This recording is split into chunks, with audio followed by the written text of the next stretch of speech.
Hi, and welcome to the Reclamation Project podcast. We are so glad that you're here, that you're listening, and hopefully that you're a part of the conversation. Today, we're going to continue our discussion on love and marriage and relationships. Again, for those of you who haven't heard this yet, the information that we're talking about is kind of interchangeable to whatever status of relationship you're in, whether you're single or married or engaged or you have a boyfriend or girlfriend, or whether it's just a relationship that you deal with day in and day out, like a coworker or someone that you know, a friend. You can use this information and just kind of interchange your status with the word that we're using, which is marriage and spouse and partner. So feel free to do that. We feel like the information that we're talking about is so interchangeable that you can do that. And hopefully you find it impacts your life by being able to do that. So today we're kind of continuing that conversation, and in that we're talking about intimacy. And for a lot of people, intimacy typically has a sexual connotation to it, but it's so much more than that. Intimacy is such a vague, not vague, but a broad term. Yeah. A broad term that encompasses so much more than just a sexual tone to it. And so we're going to go through that, and we're kind of going to look at three different areas. One is spiritual. The second is kind of a psychological intimacy. And then lastly, a physical intimacy. So as we go through that, we hope that it really speaks to you, and hopefully you can get a lot out of it. Yeah. And I think when you said a lot of people think of intimacy as just sexual, you meant guys. Just a little bit. Like I think every man, there's only two Bible verses that men commit to memory, and that is women should submit to their husbands, and then 1 Corinthians said that a woman should not deprive herself from her husband. Those are the only two they commit to memory, but it's really so much more than that. There's tons of stuff out there on, and if you noticed, we refer to books that we like. We've talked about some of Francis Chan's stuff and Gary Chapman. There's some stuff in the subject of intimacy really just is really broad, and it includes, shame and guilt and love and a lot of things. So we're going to condense it to more of a simpler form today. I like the Victorious Christian Living workbook on that. They call it their SALT training, 7 areas of learning. And it's really simplistic because it has diagrams, and that helps me because I'm a visual learner. But we're going to kind of piggyback off that today and talk about 3 types of intimacy. Now, if you're meeting those intimacy needs with each other on all 3 categories, I mean, you really do have a sound, strong, connected, loving marriage. If you're meeting them on 2, you can limp by on 2, but if you were just meeting 1 intimacy and 2 are void or vacant, you're starting to notice either a decline in your marriage or problems that are heavier than the joys of the marriage. So let's just take a look at these, and we'll share our personal stuff. And it's somewhat daunting to sit behind a microphone and share some of our personal stuff. I never really thought it before. I like when I ask Jeremy to share his stuff. I don't really Thank you for that. You're welcome. It's more daunting when I share my own. It's not so daunting when I share Jeremy's, but we'll interject as the need be. So the number 1 intimacy really is a spirit intimacy. They like to call it the devotion. If you're both believers, then the Spirit of God resides in both of us. In fact, it's spiritual in the fact that, I do it in every marriage I did. We said this in yours and Katie's marriage when I performed that when you came to the time of the vows, the Bible says it's better not to make a vow than to make one and break it, because not only were you making a vow to Katie, and not only was Katie making a vow to you, you were both making a vow to the Lord. So that spiritual intimacy is a huge part of that. We were taught growing up in the church that we're not supposed to be unequally yoked, and we always. What did that mean to you when you heard your pastor say you shouldn't be unequally yoked? What was the first thing you thought? Of an egg. Yeah. But I always used to come to a picture of an egg for some reason. Anyway, but unequally yoked is is basically that someone is better, closer to God than the other. Yeah. You know, And even they usually preach at it hard, like that's why a non-believer shouldn't marry a believer. You're unequally yoked, but there's unequally yoked within two believers being married. Yeah, there is. Yeah. I mean, the yoke is, correct me if I'm wrong here, because I'm going back to my junior high director days, I guess, whatever I was, youth intern. Yeah, whatever, all the above. But unequally yoked is basically the thought of two oxen, basically pulling a plow or something behind it, and the yoke is the thing that's kind of connecting them. And if one is stronger than the other, then you're going to veer to that side because they're going to be pulling harder, and you're going to, instead of going in a straight line, you're going to go off right or off left, depending on which side the stronger oxen is on there. And so in the same way, we are supposed to be equally yoked so that we go in a straight path. In ministry, I have a few pastor and their wife couples who I counsel, and it seems to be one of the constant themes. So here's the pastor. So on a spiritual level, he's up here and she's back here, and he graduated with a degree, a theological degree, and a MDiv, and so therefore on a spiritual level, he's automatically thought of as higher. So using your oxen theory, that if that's the case, he needs to slow down and let her catch up. Yeah. He leading isn't. I mean, if you're that far ahead of somebody, turn around, nobody's following you, you're really not leading. So on the spiritual level, I remember way back in the day, if you remember, we used to go to youth specialty conferences with Mike Iaconelli before he passed away. And I always loved when he said this. He said, these evangelists keep coming through town and they say, how to build spiritual intimacies. You and your wife should do devotions together every morning. He said, the truth is, my wife and I can't ever agree. And we disagree, and I'm always right. And so he said, we actually had better devotions when we did them apart from each other. And I'm like, you know what? I totally do understand that. And again, based on some of our baggage, if you were told all the time when you were young you were wrong, you're probably not going to entertain someone giving you a different point of view, even though it's just a point of view. So on a spiritual level, I think if we link arms and say we're both charging headfirst into Jesus ourselves, that really that builds spiritual intimacy.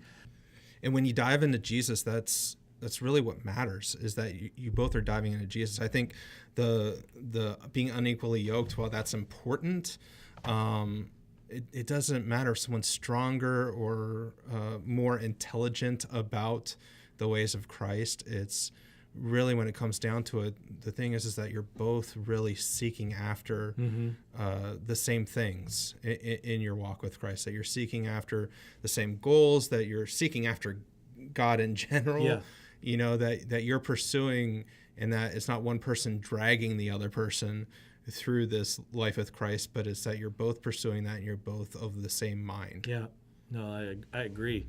And that's the picture of the pyramid, so if Jesus at the top and we're at the bottom 2 points, as we both move towards him, you see intimacy happening, closeness and like-mindedness. And so that the spiritual intimacy is probably the most overlooked piece of all the intimacies. And we think that is satisfied because we both go to church together, or we both sat and watched TBN together, and therefore that spiritual intimacy. But it, like all the other intimacies, it includes sharing. So sometimes when you share with your wife what God's taught you, they get the benefit of it too. That's connecting at a spirit level. Then there's the soul level, or the psychological level. That's one of the verses, which is all about your mind, your emotion, your desires, your feelings, and your thoughts all coming together and trying to match those up. That seems like the most difficult one. That's when your souls come together, your mind, emotions, all of that. And it needs understanding. I was just looking at this verse. I'm thinking, what was Peter thinking when he wrote this? He said, husbands, likewise, dwell with your wives in all understanding. So my first thought is Peter obviously wasn't married. I don't know that I've done all understanding, but I know he was, because Jesus healed his mother-in-law, so he had to have a spouse. But so the soul or psychological intimacy is all about understanding. It's I used to do this thing. My mentor gave me the tools to do this, and so I'd have a couple together. I'd have two mats and put a chair on each mat. One said the speaker, and one said the listener. And if you were in the listening chair, you weren't allowed to say anything. You had to listen. Now you were going to later have to repeat back what you heard, but he was going to share with you his thoughts and his feelings and his desires, and you had to hear it just from his point of view. I'll just tell you, I think on so many levels, my wife and I are just not on the same page. Even when it comes to our thoughts, we were we just had a little disagreement the other day when she said something about that would be my dream house, and I said, really quite sensitively said, there's more to life than a dream house. Is that not the most sweet thing you ever heard from a husband? And she looked at me, she goes, what? You don't think having a dream house is important? I go, no, I just said there's more important things than a dream house. And she took offense to that.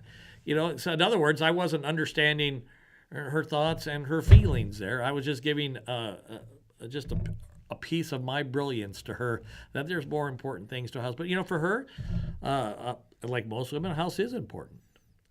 What I probably should have said is, to me, there's a lot more important things than a dream house. I don't even know if a man even has a dream house. They have a dream man cave, but they don't have a dream house.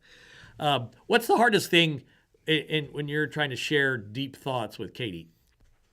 We actually had a conversation the other night, and I was laying in our daughter's room trying to get her to sleep, and I come out, and I'm like, I was just having this thought pattern of, what does it actually feel like when you die?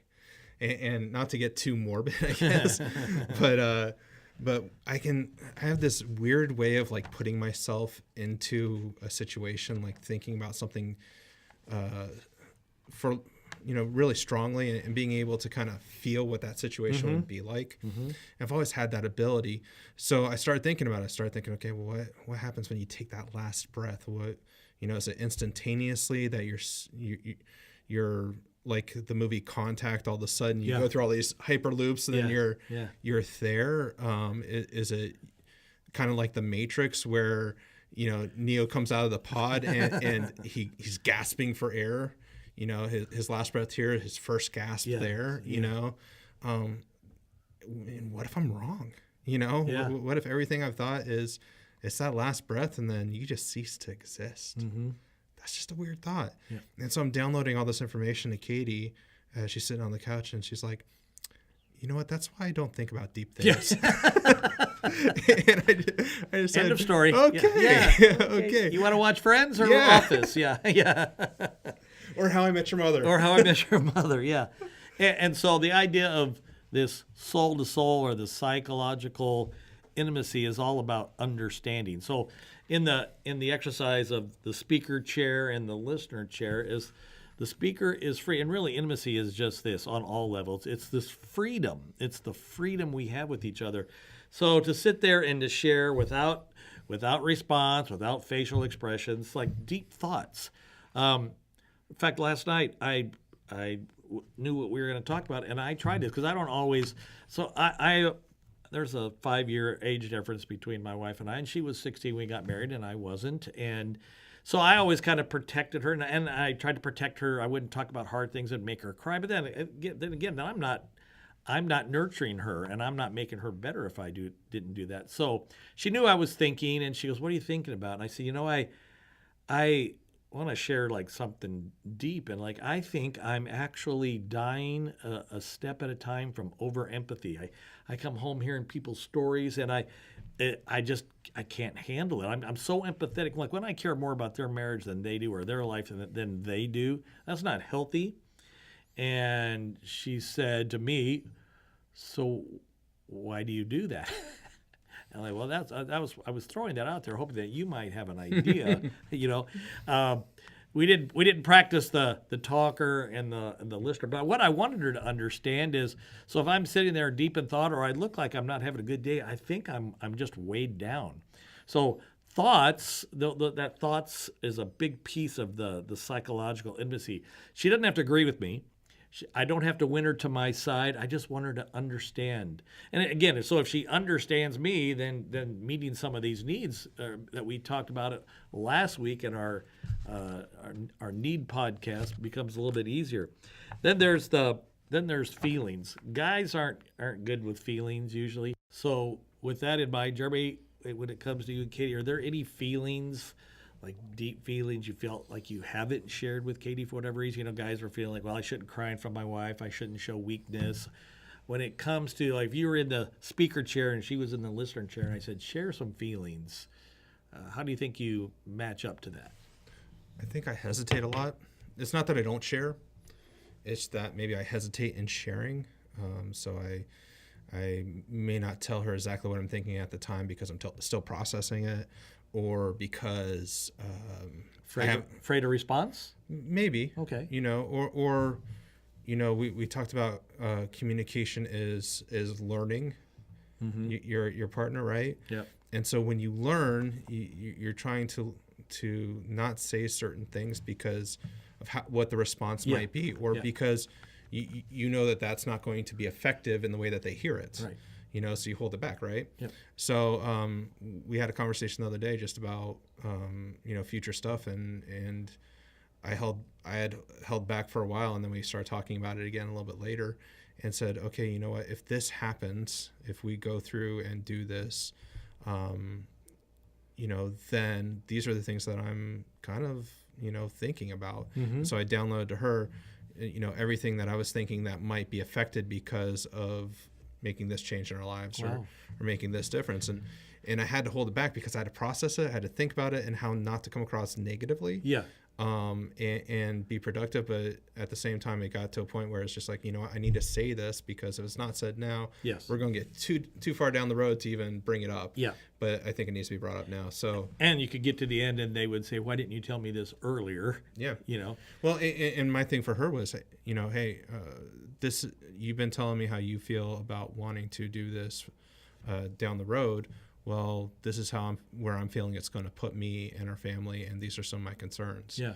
You know, and so it's kind of, things I was scared about / concerned about. Yeah. But, you know, when you ask what feelings do you hold back, that, those are the feelings I hold back. that honestly, what you just described is actually that psychological soul to soul intimacy where you share. So it's sharing feelings not just of negativity, but of positivity, of fears.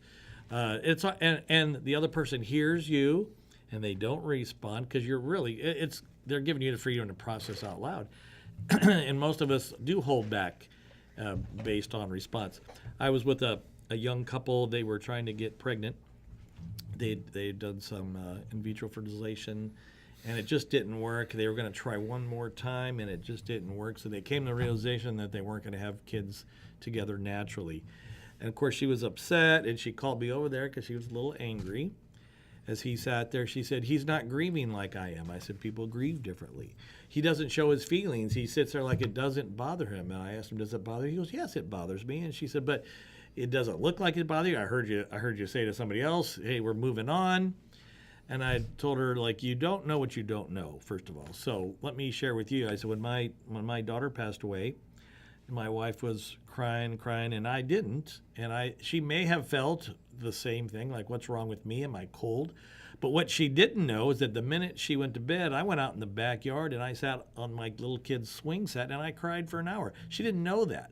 Now, you know, it would have been helpful if I would have told my wife that. If I had the freedom, I was trying to protect her, I was trying to do all that, but I didn't share that psychological intimacy with her. It was okay to say, I'm hurt, I'm crying, and maybe we could sit together and cry together. That's real intimacy, the freedom to be able to do that. So you have that spiritual intimacy, which says on a spiritual plane, we seek to come together and go in the same direction together. And sometimes you're a couple steps ahead of me, sometimes I'm a couple steps of you, but we'll figure out who's going to wait for who and go together.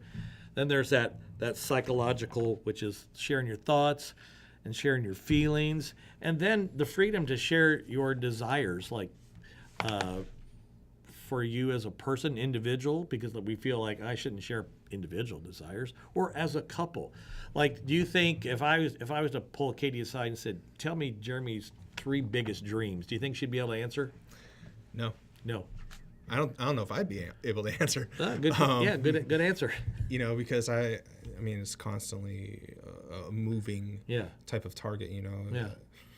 I don't know that I know my first dream. So her to her to say what that is, maybe retirement. But wow, that's way out there. That's way out there. Yeah. I'd say I haven't communicated it to myself, let alone her. Mm-hmm. And so no, she wouldn't be able to do that. Right.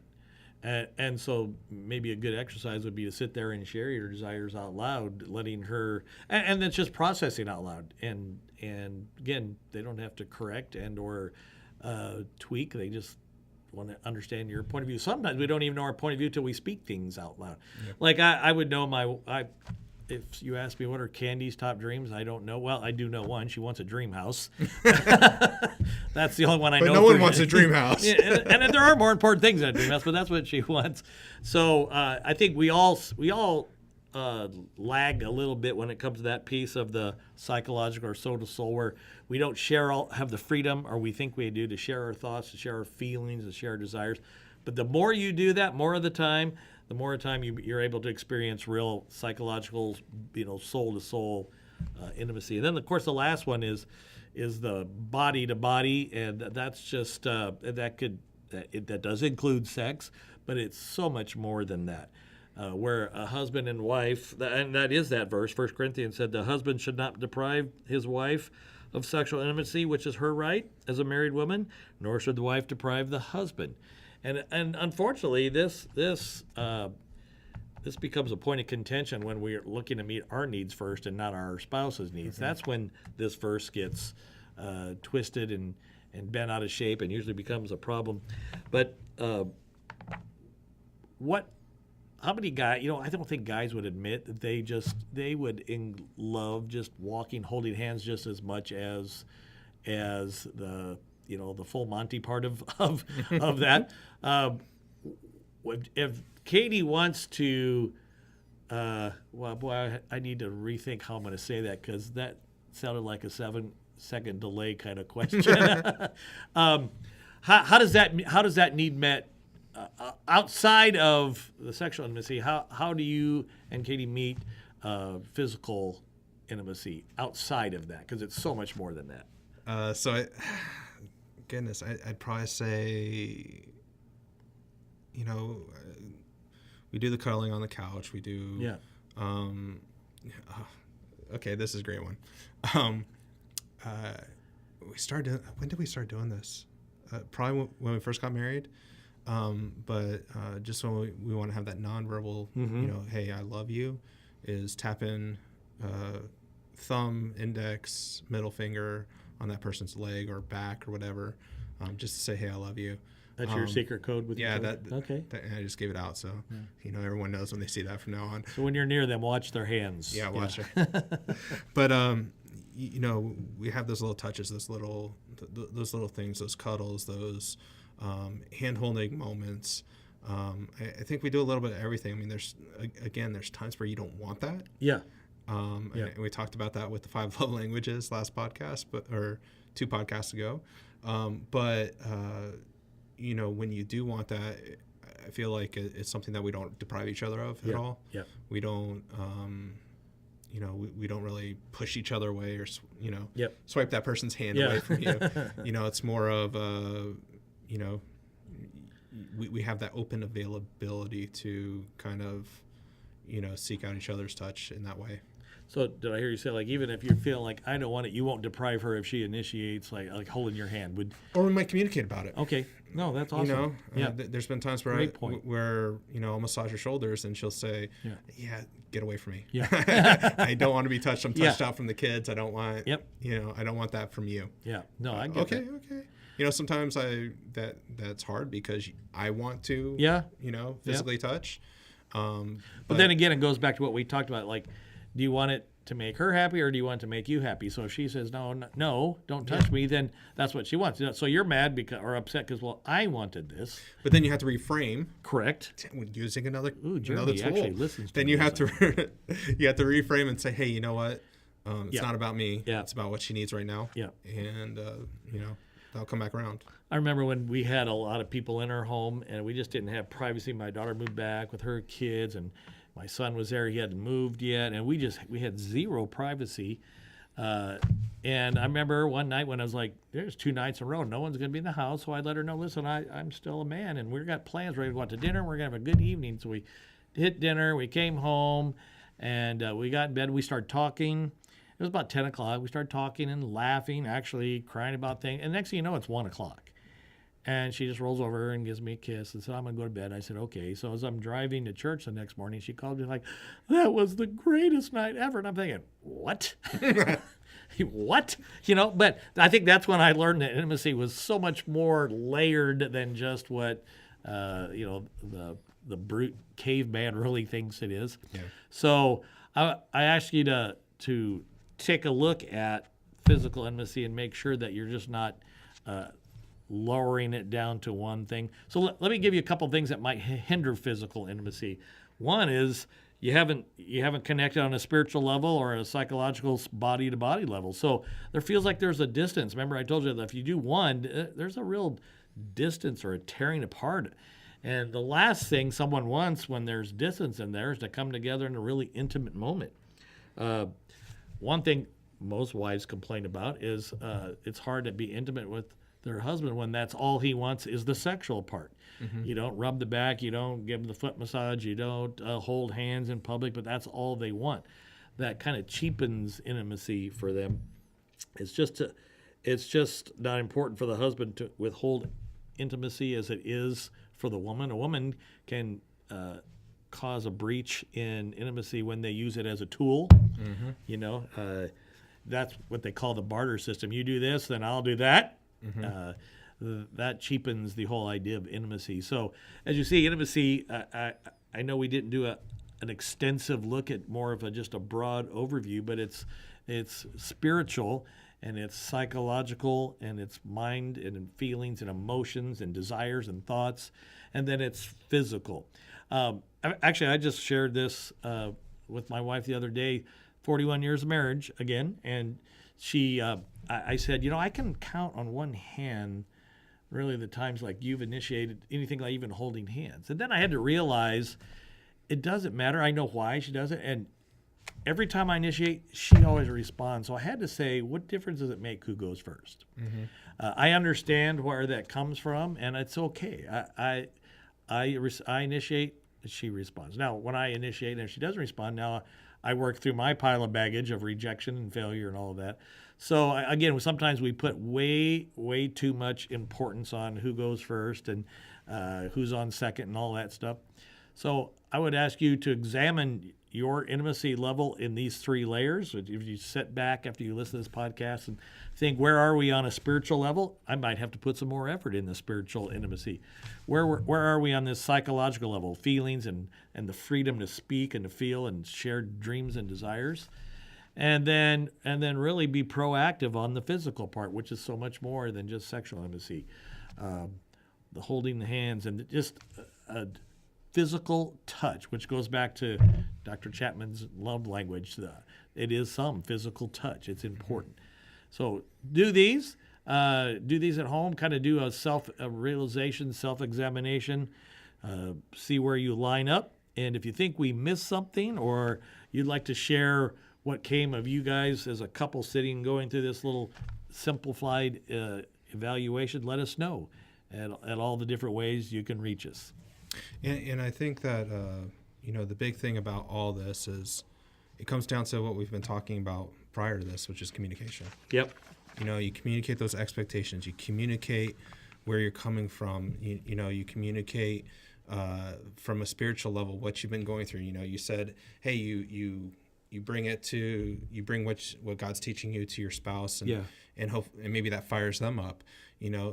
it's all communication emotionally. You communicate what you're going through emotionally, and then your spouse knows how to approach you from that situation, knows how to share in and encourage you and all that stuff. And even from a physical standpoint, knowing what your spouse needs and doesn't need, such as when they, push you away or whatnot. Those are obvious. It's all communication. And not only when they push you away, but understanding why. Yeah. Like you said from Candy is, hey, I know where she's coming from. And I know, hey, you know what, I need to reframe when I'm pushed away so that I don't feel those different things, and communicating that if it's overbearing to you, being able to communicate and say, hey, you know what, I know you just pushed me away and this is why, but this is how I'm feeling as well. Correct. When you've done that, and that's that intimacy we're talking about of thoughts and feelings, the freedom to be able to say that and not feel like it's an attack. It's just how it's my point of view at the moment.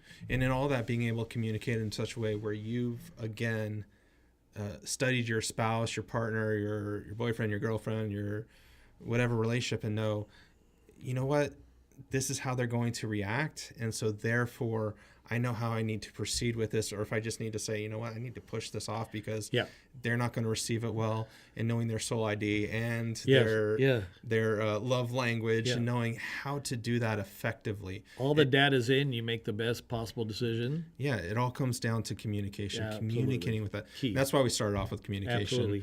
But I think it's key to know here is when you're looking at intimacy, communication's a huge part of it. Not just spouting off about what you need and what you want, what you desire, but knowing how to do that effectively so that your spouse understands not only what you need, what you want, what you desire, but also where you're coming from with it. And hopefully that helps you guys become more intimate in the spiritual realm, in the psychological realm, in the physical realm. And like Gary said, maybe it fills those buckets up too, where you're deficient, and makes the other ones where you are sufficient a lot better. So like Gary said, try to do all three of those this week. Try to become more intimate in a spiritual realm. Do an intimacy inventory with you and your spouse.